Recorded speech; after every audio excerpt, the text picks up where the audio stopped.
ವಿಜಯಪುರ ಜಿಲ್ಲೆ ಸಿಂದಗಿ ತಾಲೂಕಿನ ಗೋಲಗೇರಿ ವಲಯದ ಕರ್ನಾಟಕ ರಾಜ್ಯ ರೈತ ಸಂಘ ಹಾಗೂ ಹಸಿರು ಸೇನೆ ಗೋಲಗೇರಿ ವಲಯ ನೂತನ ಅಧ್ಯಕ್ಷರಾಗಿ ಸುಭಾಷ್ ಗೌಡ ಪಾಟೀಲ್ ಆಯ್ಕೆಯಾದ ಹಿನ್ನೆಲೆಯಲ್ಲಿ ಗ್ರಾಮದ ಮುಖಂಡರಿಂದ ಸನ್ಮಾನ ಸಮಾರಂಭ ನಡೆಯಿತು.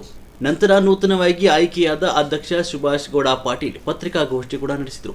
ಸಿಂದಗಿ ತಾಲೂಕಿನ ಜೀವನಾಡಿ ಗುತ್ತಿ ಬಸವಣ್ಣ ಏತ ನೀರಾವರಿ ಕಾಲುವೆಗೆ ಸರ್ಕಾರವು ಏಪ್ರಿಲ್ 2ರವರೆಗೆ ನೀರು ಬಿಡಲು ನಿರ್ಧಾರ ಮಾಡಿದೆ. ಆದರೆ ನಮ್ಮ ಭಾಗದ ರೈತರು ಬೇಸಿಗೆ ಬೆಳೆಜೋಳ, ಸಜ್ಜೆ, ಮೆಕ್ಕೆಜೋಳ, ಲಿಂಬೆ, ಕಲ್ಲಂಗಡಿ ಇನ್ನೂ ಹಲವು ಬೆಳೆಗಳು ಮಾಡಿದ್ದಾರೆ. ಈ ಸದ್ಯಕ್ಕೆ ನೀವು ನೀರು ಬಂದು ಮಾಡಿದರೆ ಅವು ಬೆಳೆಗಳನ್ನು ಬೆಳೆಯಲು ಸಾಧ್ಯವಿಲ್ಲ. ಆದ ಕಾರಣ ನೀವು ಏಪ್ರಿಲ್ 15, 16ರವರೆಗೂ ನೀರು ಪೂರೈಸುವಂತೆ ಪತ್ರಿಕಾಗೋಷ್ಠಿಯ ಮುಖಾಂತರ ಸರ್ಕಾರಕ್ಕೆ ಆಗ್ರಹ ಮಾಡ್ತೇನೆ.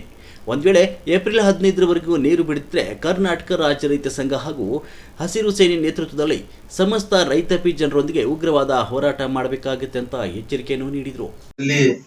ನೂತನವಾಗಿ ಆಯ್ಕೆಯಾದಂಥ ನಮ್ಮ ಗೋಲಗೇರಿ ವಲಯದ ಹಸಿರು ಸೇನೆಯ ರೈತ ಸಂಘಟನೆಯ ಅಧ್ಯಕ್ಷರಾದಂಥ ಸುಭಾಷ್ ಗೌಡ ಪಾಟೀಲ್ರನ್ನ ಗ್ರಾಮಸ್ಥರ ವತಿಯಿಂದ ಸನ್ಮಾನಿಸಿ ಇದೇ ಸಂದರ್ಭದಲ್ಲಿ ಪ್ರೆಸ್ ಮೀಟ್ ಮಾಡಲಾಯಿತು. ಅವರ ಪ್ರೆಸ್ ಮೀಟ್ ಉದ್ದೇಶ ಇಷ್ಟೇ: ಗುತ್ತಿ ಬಸವಣ್ಣ ಏತ ನೀರಾವರಿ ಯೋಜನೆಯ ಒಂದು ನೀರನ್ನ ಏಪ್ರಿಲ್ 2ನೇ ತಾರೀಕಿನ ತನಕ ಹರಿಸಿ ಮುಂದೆ ಕಾಲುವೆಗೆ ನೀರು ಹರಿಸುವುದಿಲ್ಲ ಅನ್ನುವಂಥ ಒಂದು ಸರ್ಕಾರದ ಆದೇಶ ಇರೋದ್ರಿಂದ ರೈತರ ಎಲ್ಲರ ಬೇಡಿಕೆ ಏನಂದ್ರೆ ಏಪ್ರಿಲ್ 15ರ ತನಕ ನೀರು ಬಿಡಬೇಕು ಅನ್ನುವಂಥ ಒಂದು ಬೇಡಿಕೆ ಅದ. ಇನ್ನು ಕಬ್ಬಿನ ಒಂದು ಪೀಕಿಗೆ ಆಗಿರ್ಬೋದು, ಜನ ಜಾನುವಾರುಗಳಿಗಾಗಿರ್ಬೋದು ನೀರಿನ ಅತ್ಯವಶ್ಯಕತೆ ಇರೋದ್ರಿಂದ ದಯವಿಟ್ಟು ಸರ್ಕಾರ, ಸಂಬಂಧಪಟ್ಟ ಒಂದು ಶಾಸಕರು ಈ ನೀರಿನ ಒಂದು ಅವಶ್ಯಕತೆ ಇರೋದನ್ನು ಮನಗೊಂಡು KBJನ ಅಧಿಕಾರಿಗಳಿಗೆ ಏಪ್ರಿಲ್ 15ರೊಳಗೆ ನೀರು ಬಿಡ್ಲಕ್ಕ ಒಂದು ಪ್ರಯತ್ನ ಪಡಬೇಕು.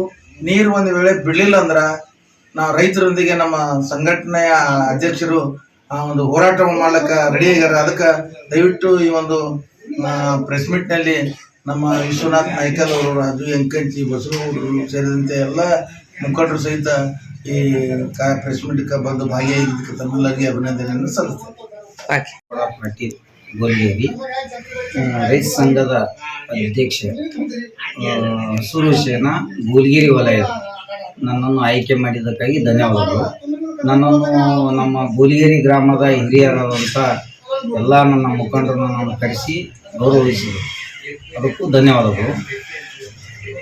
ಮುಂದೆ ಇನ್ನೇನು ಪ್ರೆಸ್ ಮೀಟಿಂಗ್ ಮಾಡ್ಲಿಕ್ಕೆ ಕಾರಣ ಏನಂತಂದ್ರೆ, ಇದು ಕೆನಲ್ ನೀರ ಏಪ್ರಿಲ್ 2 ಬೇಡ 3 ತಾರೀಕು ಬಂದ್ ಮಾಡ್ತಾರೆ.